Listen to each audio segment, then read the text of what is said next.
Programme हम लोग मेज़बान अहमद इमरान खान। ख़वातीन और हज़रात, हर इंसान, हर वो जानदार जिसको पैदा किया गया उसको मौत का मज़ा भी चखना है।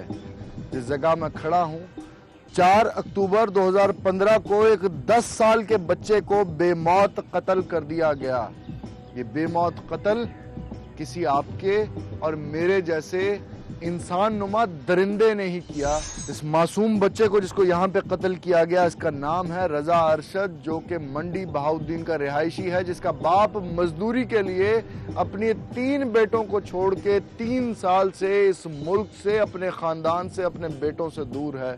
इस बच्चे का बदकिस्मत बाप मोहम्मद अरशद, जो सऊदी अरब से 3 साल अपनी गुर्बत की वजह से ना आ सका, सऊदी अरब से 25,000 रुपए अपने घर, अपने खानदान की कफालत के लिए अपनी बीवी को भेजता, और 3 साल के बाद वो वापस आया तो उसकी वजह क्या थी? उसके बेटे का, उसके मासूम लख्ते जिगर का कत्ल, जिसको वो अपनी जिंदगी की जान कहा करता था। इस जगह पे अपने बेटे, अपने सबसे छोटे बेटे रजा अरशद की मक्तलगाह पे आया तो इस खून को और इस खून में जमीन पे जमे हुए इन खून के लोथड़ों को देखकर उसने जब अपने बेटे की आखिरी अजियत को महसूस किया तो उसका कल्ब इस तकलीफ को बर्दाश्त ना कर सका और दिल का दौरा पड़ा उसको, उस शख्स को, उस बदकिस्मत बाप को जो अपने बेटे के आखिरी दीदार के लिए आया था। वो बाप भी इस दुनिया से चल बसा। इस अंधे कत्ल में कातिल कौन निकला और अल्टीमेटली सोसाइटी के प्रेशर के ऊपर, मीडिया के प्रेशर के ऊपर पुलिस किस तरह से कातिल तक पहुंची, आज के प्रोग्राम में आपके सामने हम ये रिवील करने जा रहे हैं। नाज़रीन, कुफर का निज़ाम चल सकता है, जुल्म का निज़ाम नहीं चल सकता। ऐसी सूरत हाल के अंदर जब बच्चे का कत्ल हुआ तो 2 थाने अपनी हदूद के तयन में लड़ रहे थे और पौना घंटा पुलिस लेट पहुंची। मीडिया का वो पहला रिपोर्टर जिसने इस वाक़े को रिपोर्ट किया, दीवान आदिल समा का नुमाइंदा मंडी बहाउद्दीन से हमारे साथ मौजूद हैं, उनसे बात करते हैं। दीवान, जब आप यहाँ पे आए तो क्या मनाजिर आपने देखे? जी बिल्कुल अहमद, जिस वक्त सबसे पहले मुझे खबर पता चली कि यहाँ पे एक 9 साला बच्चे की गर्दन कटी लाश एक कब्र पे पड़ी हुई है और उस वक्त बहुत गंभीर सूरत हाल थी। जब आप आए तो लोग इकट्ठे होंगे। तो कैमरा उठा के सबसे पहले कोशिश थी हमारी फुटेज की। जिस वक्त मैं कब्रिस्तान के अंदर पहुंचा तो इस वक्त यहाँ पे सिर्फ लोग मौजूद थे और 2 पुलिस एहलकार खड़े थे साइड पे, और तयन इस बात का किया जा रहा था कि आया ये हदूद थाना सिटी की है या थाना सिविल लाइन की हदूद है। इसी कन्वर्सेशन के बीच में तकरीबन 1.5 घंटा बाद डीएसपी सुल्तान मीरा मौके पे पहुंचे और उनके साथ 1.5 घंटे बाद डीएसपी पहुंचे यहाँ पे, और फिर उसके बाद एसएचओ सिविल लाइन उनके साथ यहाँ पे आए, अल्ताफ वड़ैच, और फिर उन्होंने जगह का मुआयना किया। वो हमारे से पूछते रहे कि ना तो चाहिए तो ये था कि वो हमें बताते, कि वो हमारे से पूछ रहे थे कि यहाँ पे यार क्या हुआ है, ये कैसे हुआ है, ये कैसे मामला चला, ये कहाँ पे आपने देखा। हदूद का तयन फिर किस तरह से हुआ? हदूद का तयन फिर जाहिर है जी डीपी ऑफिस में नक्शा लगा हुआ है, उस नक्शे के बाद ही फिर वो फाइनल हो सका कि यहाँ पे कि ये थाना सिटी की हदूद में आ रहा है इलाका, तो इस वजह से ये फाइनल हुआ कि ये। अच्छा, ये बताइए कि ये कातिल पकड़ा गया वकूए के 7वें 8वें दिन, तो एहतजाज वगैरह भी काफी किया, वो फुटेज मीडिया पे भी चलती रही।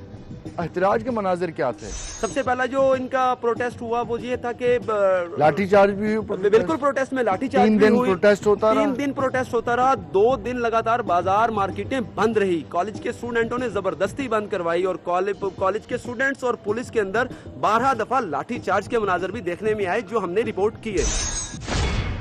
मेरे बैकग्राउंड में वो जहाँ पे टेंट लगे हैं वो है घर उस अनफॉर्चुनेट फैमिली का जिसका बेटा कत्ल हुआ, और बेटा कत्ल होने के बाद जब 3 साल बाद बाप अपने बेटे के कत्ल पे आया तो वो भी इस दुनिया से चल बसा।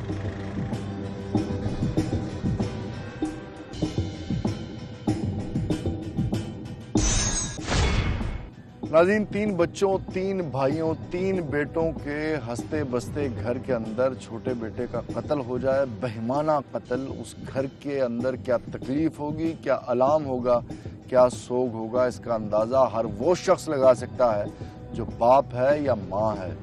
और उसके बाद उस बच्चे के कत्ल पे उसका बाप भी चल बसे दुनिया से, तो घर के अंदर क़यामत सुगरा है। ऐसा ही होगा जैसे आसमान से बिजली गिर गई हो, जैसे उस घर के लिए ज़मीन फट गई हो और पूरा ख़ानदान उसके अंदर धंस गया हो।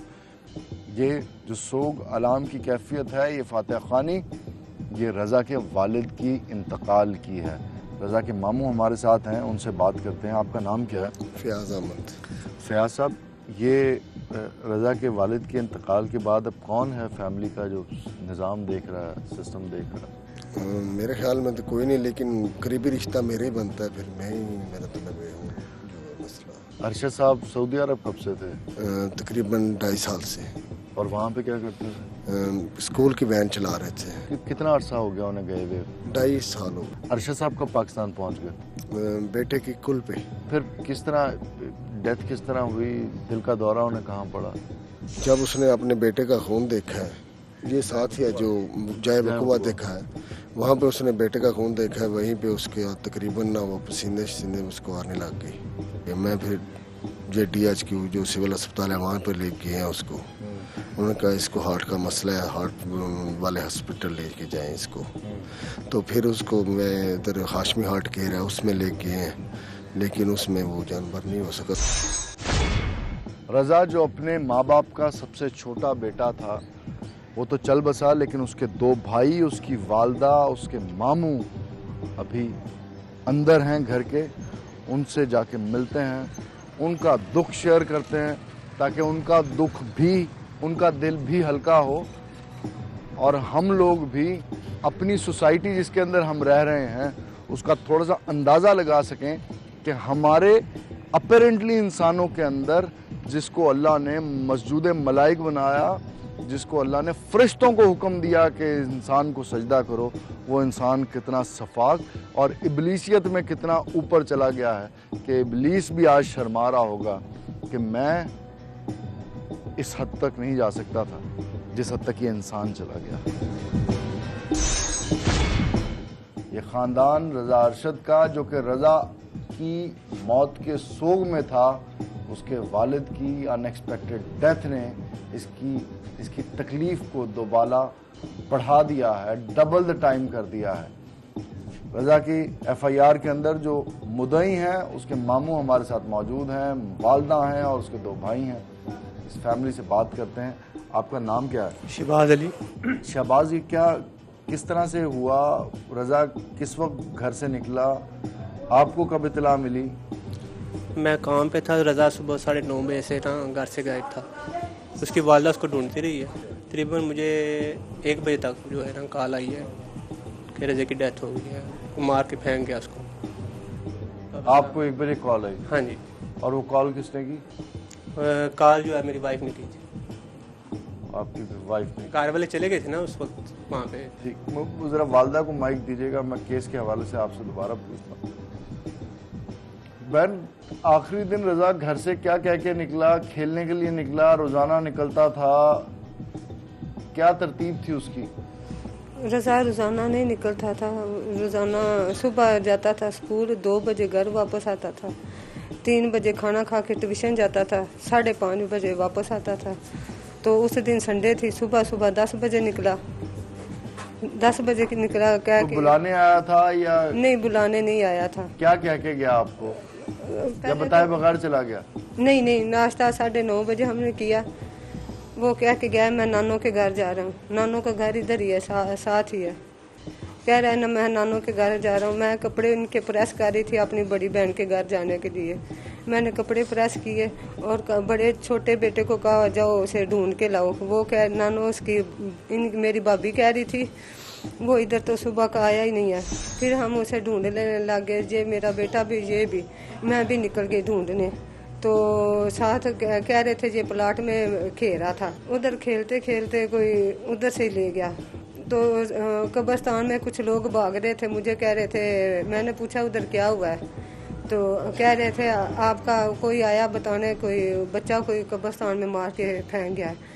वो मुझे पूछने लगे आपके बेटे ने कौन सी पैंट पहनी हुई थी। कि आपको किसने इत्तला दी पहली? पता नहीं कौन था, मैंने पहले कभी नहीं देखा। पता नहीं मोहल्लेदार हो या नहीं। आपके घर आया वो कि? दरवाजा खड़काया, उसने कह रहा था कोई आपका बच्चा कितने बजे गया हुआ है। मैंने कहा 10 बजे। तो कहने लगा कोई बच्चा मार के कब्रिस्तान फेंक गया। मैंने उसने कहा आपके बेटे ने किस तरह की पैंट पहनी हुई थी। मैंने कहा ब्लैक। कह रहे हैं कोई बच्चा कब्रिस्तान में मार के फेंक गया है, आप उसे देखो। मैंने जूता भी नहीं पहना, भाग गई। जाके उधर देखा, उन्होंने मेरे बच्चे को मार दिया।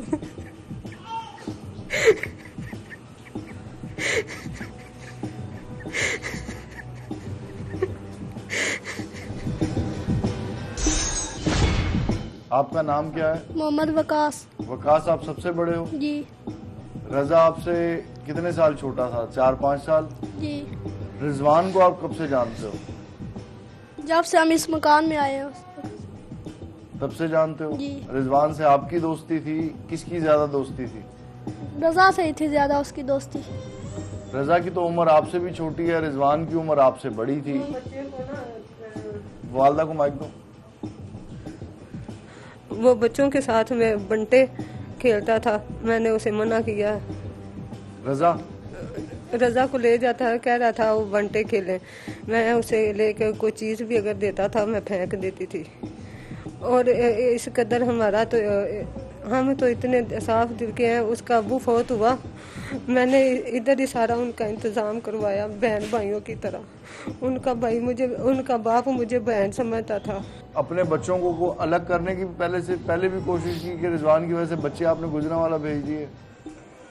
नहीं, हम अपनी बहन के पास गए थे ना, बहन के पास गए थे तो किसी ने भी नहीं देखा। मेरे बड़े बेटे ने कहा वो रिजवान गुजरांवाले में आया हमारे पीछे।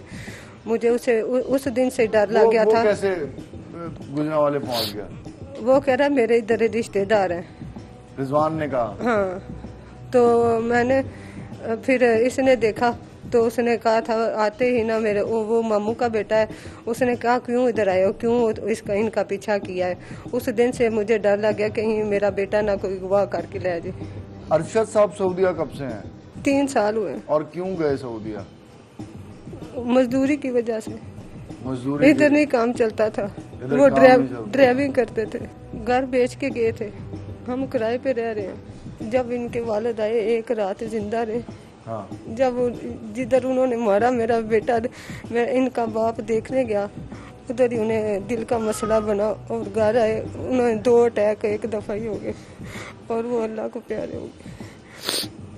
जब वो घर पहुंचे, आपसे मुलाकात उनकी हुई, मुलाकात में क्या उन्होंने अपने दिल की कैफियत आपके साथ शरीके हयात की हैसियत से क्या बताया? उन्होंने ये क्या, मेरी जान थी उसमें। वो बच्चों से बहुत ज्यादा प्यार करते थे।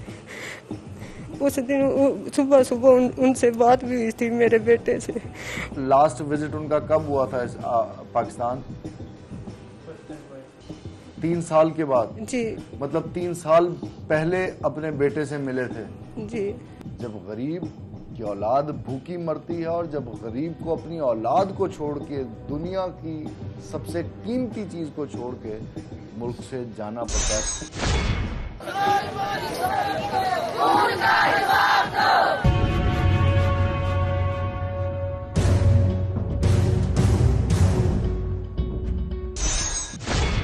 सेटिस्फेक्शन दी को बात कही अपने वालिद की रूह से? कहा था सर जी आज अबू जी आपका आज बदला ले लूंगा।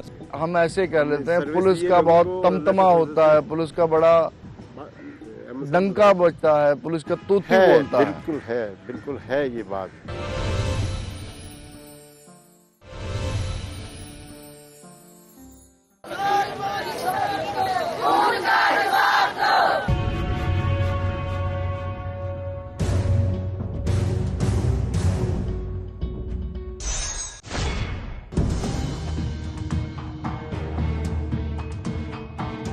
नाज़रीन, ये है पुलिस स्टेशन सदर मंडी बहाउद्दीन, जहाँ पे डीपीओ मंडी बहाउद्दीन अब से कुछ देर बाद प्रेस कॉन्फ्रेंस करने जा रहे हैं और बकौल उनके जिस मुल्जिम को गिरफ्तार किया गया है इस केस में कल्प्रिट के तौर पे, कातिल के तौर पे, उसको मीडिया के सामने पेश करने लगे।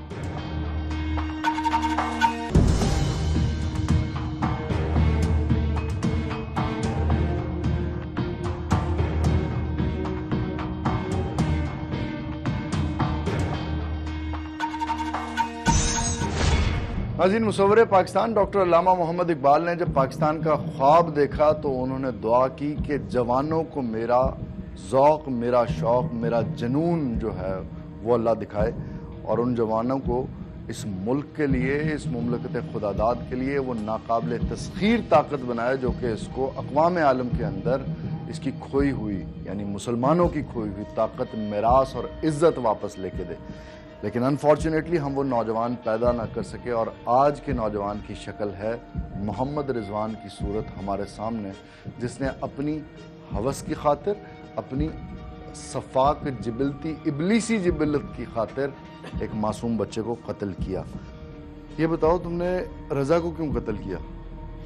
सर जी गलती हो गई सर जी, मुझे नहीं कत्ल क्यों किया? बेटा रोने की जरूरत नहीं है, जो गलती होनी थी वो बच्चा कत्ल हो गया, वो मर गया, उसका बाप भी मर गया सदमे की वजह से। जो तुमने खुदा के निज़ाम को चैलेंज करना था, जितना तुमने खुदा के कहर को गुस्सा दिलाना था, दिला दिया। तुम्हारी माँ और रजा की माँ क्यों तुम्हें मिलने से रोकते थे? सर मैं उनकी वजह से सर जी काम नहीं करता था सर जी, मैं उनसे खेलता रहता सर जी, और वो सर जी पढ़ाई नहीं करते थे। इसलिए जब इतने तुम्हारे वो दोस्त थे, इतना तुम्हें प्यार था कि तुम गुजरांवाला भी मिलने चले गए, तुमने कंप्यूटर भी लेके दिया, फिर कत्ल क्यों किया?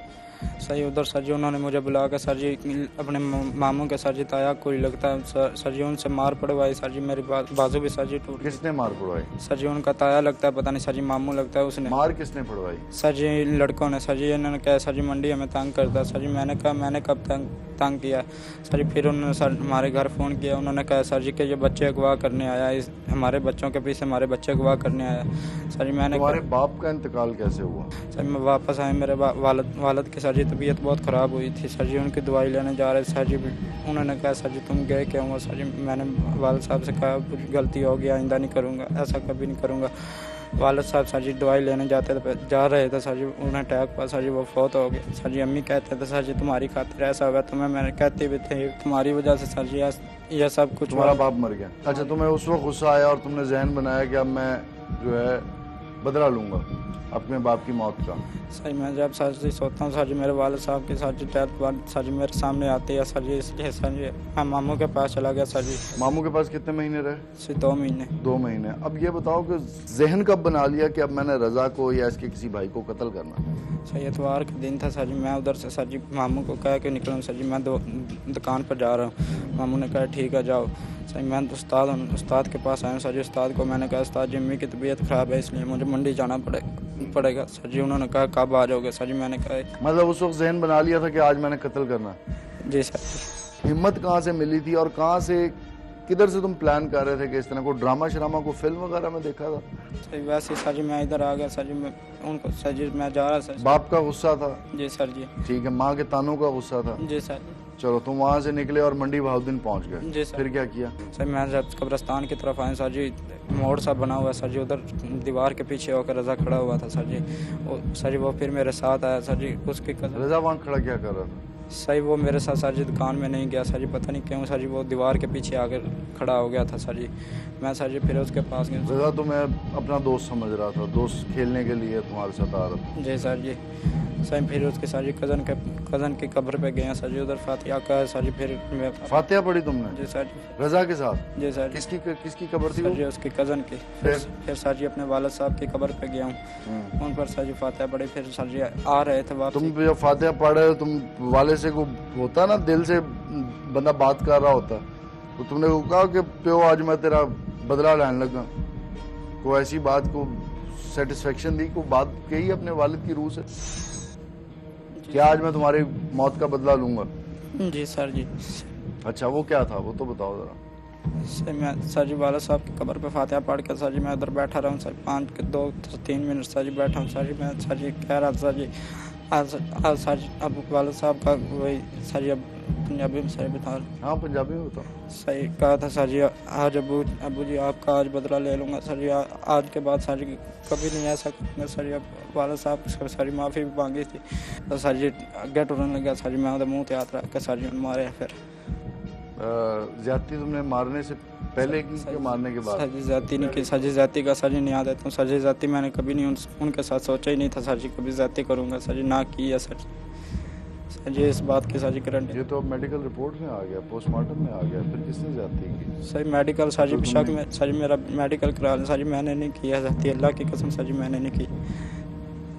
कत्ल तो तुमने किया? जी सर जी। कत्ल फिर किसने की हो? सर पता नहीं सर जी किसने किया सर जी, मैं तो सर जी कसम देने वाला सर कत्ल सर जी मैंने किया सर जी, जाती मैंने नहीं की सर जी।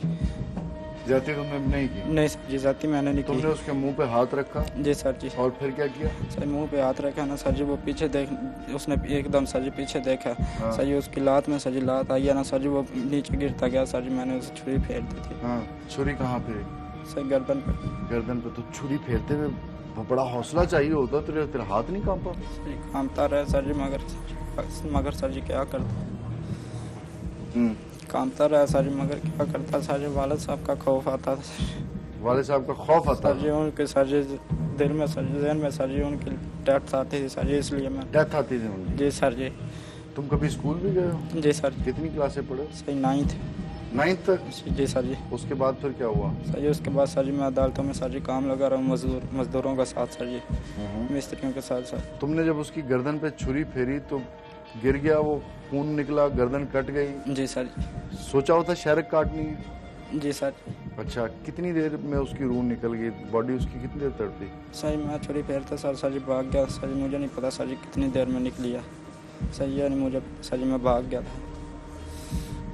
ये यहाँ पे ये मुलजिम जिसका नाम है रिजवान, जिसकी उम्र करीबन 18 साल है, कहता है कत्ल मानता है लेकिन ज्यादती कहता है नहीं की। डीपीओ साहब भी फॉर्चुनेटली हमारे साथ। डीपीओ साहब ये तो ज्यादती से बिल्कुल इनहराफ कर गया, जबकि पोस्टमार्टम रिपोर्ट के अंदर ज्यादती है। लाश का हमने पोस्टमार्टम करवाया है, अभी आपके सामने बात कर रहे हैं। लेकिन वो कत्ल तो ओन कर रहा है, जो ज्यादा हीनियस एक्ट है। ये अभी तफ्तीश की बातें हैं, आपको बताया था ना, ये अभी डीएनए टेस्ट होगा, क्लियर हो जाएगा। DNA test. तो नाज़रीन, ये रिजवान है जिसने अपने कत्ल का एडमिशन कर लिया है। उसने ये एडमिट कर लिया है कि उसने कत्ल किया है और बाप की मौत का बदला लेने के लिए किया है। मैं खौफजदा हूँ अपने मुल्क के आने वाले कल से कि इस तरह के नौजवान अगर हमारी सोसाइटी के अंदर पल रहे हैं। ये वो नहीं है जो चिट्टा अनपढ़ हो, जो जाहिल गवार हो, जिसने कभी स्कूल की शक्ल ना देखी हो। 9 जमातों तक, 9th क्लास तक ये बच्चा पढ़ा और उसके बाद जहालत ने इसको इस हद दर्जा तारीक कर दिया कि अपने ही साथ खेलने वाले दोस्तों में से एक दोस्त को कत्ल किया, सिर्फ अपने बाप की मौत का बदला लेने के लिए, अपनी सेटिस्फेक्शंस को अचीव करने के लिए।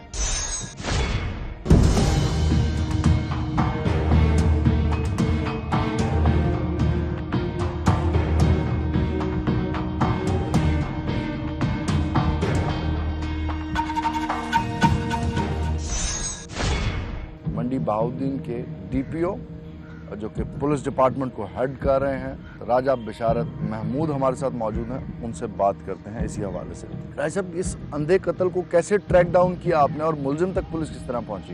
ये अंदोनौक वाक़या होने के बाद मैंने खुद विजिट किए है, क्राइम सीन देखा है।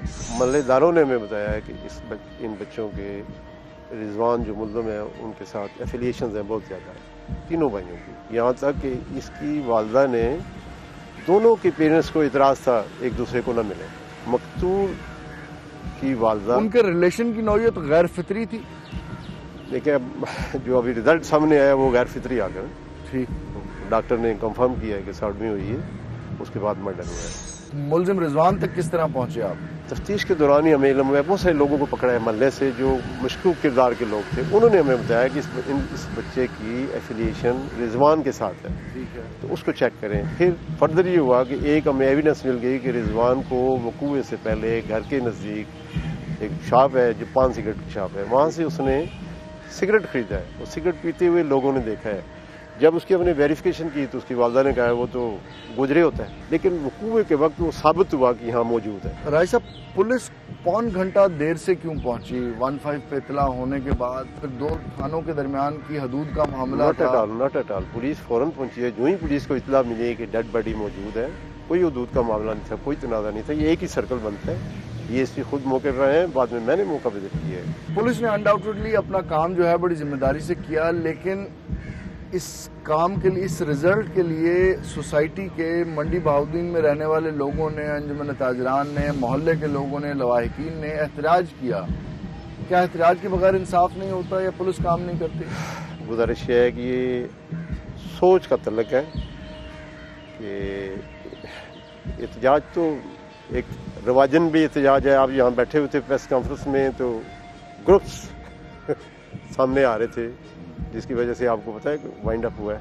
पुलिस का डिपार्टमेंट भी बड़ा इन्फ्लुएंशियल डिपार्टमेंट है और छोटे शहरों के अंदर लोग पुलिस को माज़रत के साथ बुरा ना बनाएगा, इस तरह पूछते हैं जैसे किसी दौर में फिरौन को पूजा जाता है। Not at all, not at all. Allah न करे ऐसी सूरत हाल हो। ये मैं आपसे इख्तिलाफ करूँगा। हम लोगों को सर्विस दे रहे हैं, ये अल्लाह ताला ने हमें जिम्मेदारी दी है और लोगों को हम सर्विस दे रहे हैं। अल्लाह ये तो मादत के साथ आपसे कि सख्त जुमला है, सख्त नहीं गलत जुमला है। मुझे मैं इस पे आपसे एग्री नहीं करता। चलिए ऐसे नहीं है, हम ऐसे कर लेते हैं। सर्विस दिए लोगों को और अल्लाह के फजल से पुलिस का बड़ा डंका बजता है, पुलिस का तूती बोलता है। बिल्कुल है ये बात कि जो लोगों को सर्विस दे लोगों के दिलों में घर करता है, लेकिन उसका ये मतलब नहीं है कि वो कमांड में चला जाता है। ठीक है, उसको आजिज़ी में ही जाना चाहिए। ठीक, तो अल्लाह के फजल से हम आजिज़ी में हैं और सर्विस दे रहे हैं लोगों को, शुरफा को, जो बदमाश हैं, जो जराइम कर रहे हैं, उनको जो टैकल करने का तरीका है वो हम अपनाते हैं। राय साहब, मुलजिम कानून की हिरासत में है, आला कत्ल अभी तक बरामद नहीं हुआ और हमारे कानून में आला कत्ल अभी गिरफ्तार हो रहे हैं, तो अभी वो आला कत्ल बरामद होगा। यस राय साहब, डीएनए के जो जदीद गैजेटरी है उसको भी क्या यूज कर रहे हैं? यस कर रहे हैं। हमने बच्चे का जो मटेरियल है डॉक्टर हमें देते हैं वो हमने डीएनए टेस्ट के लिए भिजवा दिया हुआ है, वो वहाँ प्रिजर्व है। अभी इसको लेकर जाएंगे हम लेबॉर्ट्री, ये प्रोसेस है ना आगे तफ्तीश का, ये लेबॉर्ट्री लेके जाएंगे, वो रिजल्ट मिलेगा इंशाल्लाह। इस केस के अंदर, इस एफआईआर के अंदर क्या दहशतगर्दी की भी दफा इम्प्लीमेंट की गई है? यस 780 में हम इसका नहीं, और ये ट्रायल होगा इंशाल्लाह दहशतगर्दी कोर्ट में और स्पीडी ट्रायल। यस इंशाल्लाह हम कोशिश करेंगे कि ये मंतकी इंजाम को पहुंचे। आपने चले छोड़े, मेरे हाथ भी खुलवा दिया आपने, मैं हाथ भी अब खोल रहा हूं और जुबान भी खोलने लगा हूं। कभी आपने सोचा कि बच्चों के हवाले से कोई अलग इन्वेस्टिगेशन एजेंसी बनाई है आपने?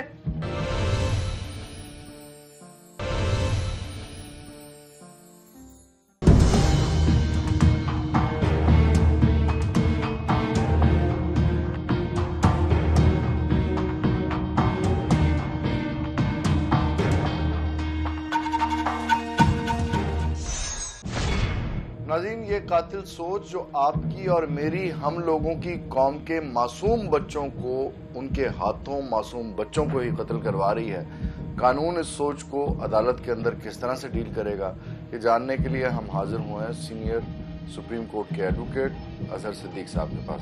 ये बच्चा जिसके मुताबिक उसकी उम्र है 16-17 साल, लेकिन पुलिस के मुताबिक उसकी उम्र है करीबन 20 साल के करीब।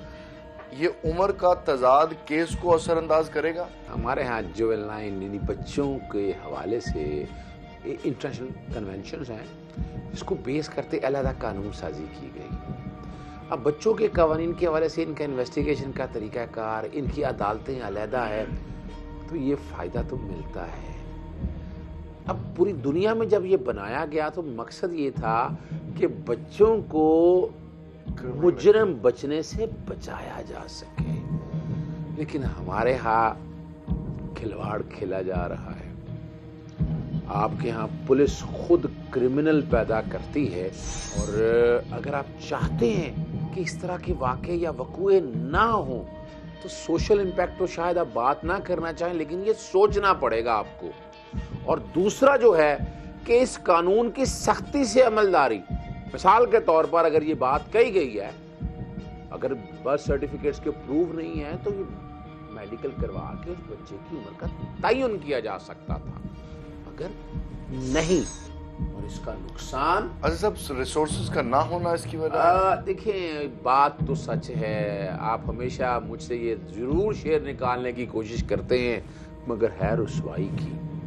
आपकी प्रायोरिटीज नहीं है ये, आपके प्रायोरिटीज सोशल इश्यूज नहीं है, आपकी प्रायोरिटीज इस माशरे में कोई बेहतरी नहीं है, कानून पे अमलदारी नहीं है, आपकी प्रायोरिटीज सिर्फ डेवलपमेंट्स है। आप अगर चाहते हैं इस कानून को, तो इस कानून क्या आपने चले छोड़े, मेरे हाथ भी खुलवा दिया आपने, मैं हाथ भी अब खोल रहा हूं और जुबान भी खोलने लगा हूं। कभी आपने सोचा कि बच्चों के हवाले से कोई अलग इन्वेस्टिगेशन एजेंसी बनाई है आपने? नेवर। आप जरा सोचो सही, हमारी अदालतों में बड़ी जद्दोजहद के बाद बच्चों के जो फैमिली मैटर्स के हवाले से अलहदा सीटिंग कोशिश की गई, लेकिन यहाँ कहीं नजर आया आपको? ये सोच क्यों ना परवान चढ़े? तो मुझे आखिर में बताइए कि ये बच्चा अगर इसकी उम्र 16 साल से कम उम्र है या 18 साल से कम उम्र है, तो क्या इसको सजाए मौत हो सकती? नहीं हो सकती जी, ये मैं देखा ना, बात तो सच, आप जो बताना है कानून बड़ा वाज़ेह है ना इसके हवाले से। बच्चे को नहीं सजाए मौत नहीं हो सकेगी उसको। बच्चा अगर जुवेनाइल ऑर्डिनेंस के तहत अगर उसके ट्रायल अगर होता है तो ये पहले चीज देखा ना, ये मिसाल के तौर पर उसके माइंड में भी ये होगा ना, अगर ये अमल वो कर रहा था, आपको यहाँ जुवेनाइल ऑर्डिनेंस के हवाले से कुछ आप चीजों को आपको निकालना पड़ेगा। कोई हीनियस क्राइम को अब जो भी हो, हमने तो निजाम ही उल्टा कर दिया ना, या तो सोसाइटल वैल्यूज या मॉरल वैल्यूज इतनी बढ़ा लें, लेकिन आपके यहाँ जब तक कानून की सख्त अमलदारी नहीं होगी तब तक का नताइज नहीं ले सकते।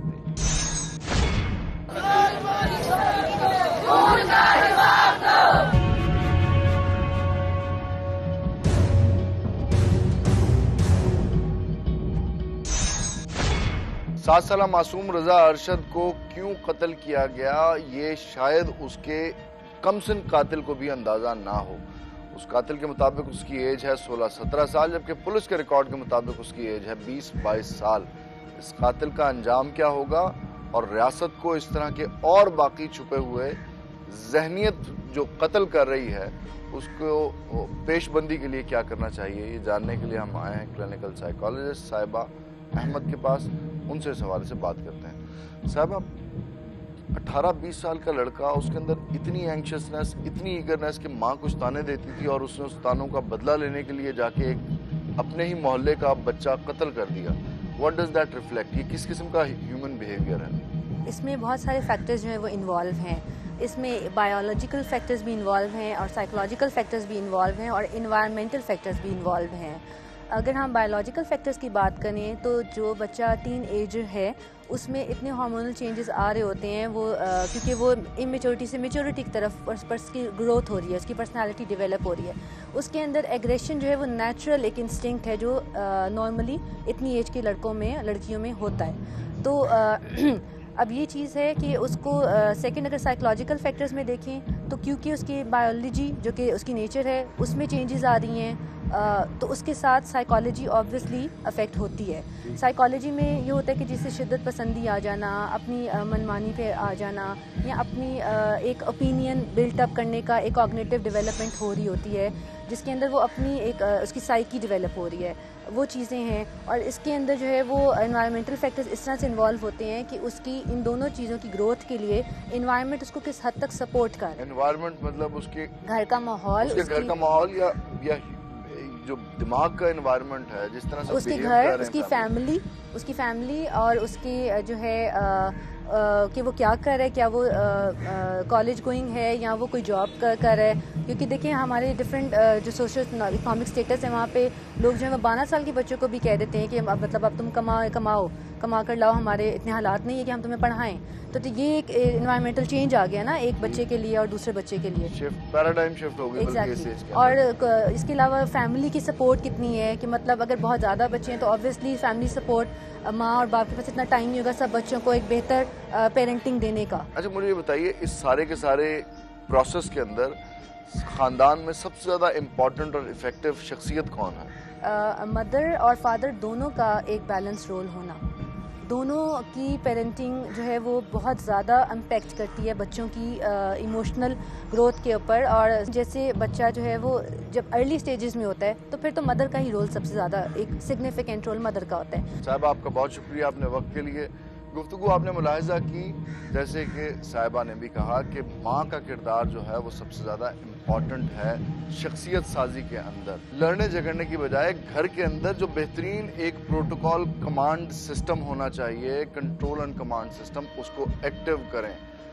और वो माएँ जिनको इस रियासत ने अनफॉर्चुनेटली तालीम नहीं दी, लेकिन फितरत ने उनको माँ बना के उनके वजूद से एक नई जान तख्लीक करके उनको ऐसी एजुकेशन दे दी है जो किसी यूनिवर्सिटी या दर्सगाह से नहीं मिल सकती। उन माओं को अपनी अहमियत का अंदाज़ा करना चाहिए। इस उम्मीद के साथ कि आने वाले दिनों में रिजवान जैसे कातिल, रजा अरशद जैसे बच्चों को कत्ल नहीं करेंगे और हम, हमारी कौम के बड़े, इस सोच को जवान होने से पहले ही ख़त्म कर देंगे। इसके साथ ही अहमद इमरान खान को और हम लोग की पूरी टीम को लाहौर से इजाज़त दीजिए। अल्लाह ने के बाद।